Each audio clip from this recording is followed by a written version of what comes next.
Et c'est parti pour cette émission sur les solidarités. Aujourd'hui, aux internationaux de tennis de Strasbourg, j'ai le plaisir d'accueillir Guy-Dominique Kennel, président du Conseil général du Bas-Rhin. Bonjour. Bonjour. Merci d'être avec nous. Et à côté de moi, Stéphane Houdet, notre champion français du handi-tennis. Bonsoir Stéphane. Bonsoir. Ça va bien ? Ouais, très bien. Content d'être ici aux IS ? Je suis très content d'être ici. J'ai une petite histoire avec l'Alsace et c'est vrai que ça me fait toujours plaisir de revenir sur vos terres. Alors on va revenir sur votre parcours dans un instant. On va commencer avec vous, Guy-Dominique. C'est la journée du handicap aujourd'hui aux IS de Strasbourg. On va le voir à l'image. Il y a eu ce matin et toute la journée des démonstrations de handi-tennis avec des jeunes handicapés barinois. Ils ont visité les IS. C'était important de faire cette journée et de mettre cette activité, ce handisport en avant.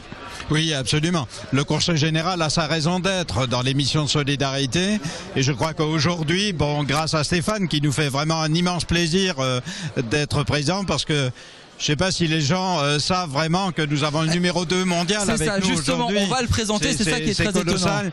étonnant. Et pouvoir offrir cela à l'ensemble de nos jeunes, qui, au travers de la RAM, au travers d'autres associations, pour dire, regardez ce qu'on peut faire au niveau du handi-tennis.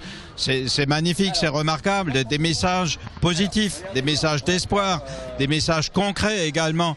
La joie de vivre qu'il reflète en lui-même et dans tout ce qu'il fait.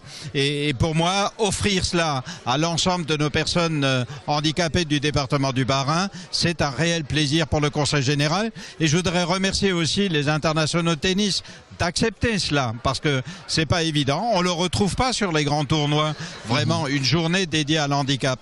Ici, c'est possible grâce à monsieur Negelen, Denis Negelen, très généreux, qui a accepté que le Conseil général soit partenaire pour cette opération. Alors ce que dit Guy-Dominique Kennel est intéressant, ça se fait à Strasbourg, pas forcément ailleurs. Est-ce que le problème commence pas là, ce problème de reconnaissance du handisport et du handi-tennis ? Ouais, je crois qu'en même temps, il faut se replacer dans l'histoire et c'est quelque chose qui est récent. Le tennis fauteuil a commencé en 92 aux Jeux de Barcelone.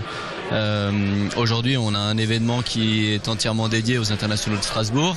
À Roland-Garros, le jeudi 5 juin, il y aura aussi une journée entièrement dédiée au tennis fauteuil. Sur les 4 tournois du Grand Chelem, on joue une épreuve.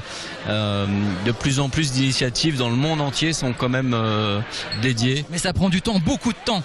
Oui, forcément, comme toutes les initiatives, mais je pense qu'on est là dans une très très bonne dynamique. Alors on a vu les enfants, ils sont heureux, ils sont contents, ils sont éclatés à faire ça ici à Strasbourg. Ouais, et puis ils ont envie de jouer, de rejouer, parfois sans avoir la notion de temps et d'effort, ils sont capables de jouer toute la journée. On est obligé de les arrêter, c'est l'inverse d'un enfant qui serait saturé très très vite. Donc c'est vrai qu'aujourd'hui, comme je vis de ma passion, j'ai envie de la faire partager et c'est vrai qu'il y a des vocations qui naissent en se retrouvant tous ensemble associés autour d'une balle, d'une raquette et d'un fauteuil pour jouer au tennis. Alors Guy-Dominique, vous avez un ambassadeur formidable, on a vu des enfants heureux de jouer. Est-ce que ce mélange peut vraiment sensibiliser les gens quand ils vont voir ces images chez nous à la télé, quand ils ont vu ça cet après-midi dans les ateliers? Est-ce que ça va marquer ? Oui, absolument. Je voudrais que la presse le relaie le plus largement possible. Et en même temps, j'aime bien le message de Stéphane parce que ce qu'il nous a dit ce matin déjà, c'est de dire, là on fait une démonstration en tennis fauteuil, en handi fauteuil, mais ce qu'il aimerait bien, c'est que des gens valides puissent pratiquer le tennis en fauteuil. C'est-à-dire, il inverse la tendance et je trouve ça génial.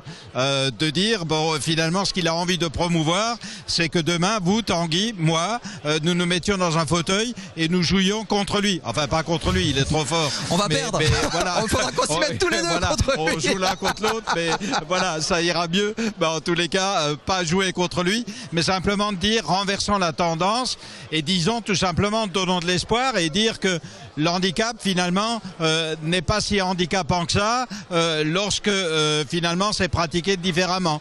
Et il n'y a pas de discrimination. Au contraire, inverser cette tendance, nous mettre nous dans un fauteuil, c'est montrer aussi que nous ne sommes pas si supérieurs que ça.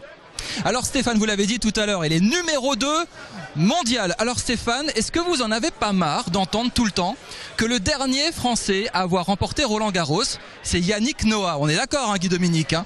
Il l'a gagné. Sauf Stéphane. Hein, il l'a gagné 2 fois.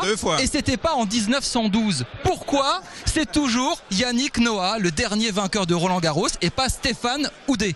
Bon, ça arrive quand même de moins en moins. Hein. Aujourd'hui, les gens... Là, j'ai entendu des commentateurs qui présentent Roland Garros. C'était, mon Dieu, qui est la relève de Yannick Noah. Ouais. En même temps, je fais aussi le distinguo et je comprends bien que je fais une discipline qui est très semblable mais qui n'est pas la même. Donc j'ai beaucoup de respect pour la C'est du tennis, c'est Roland Garros.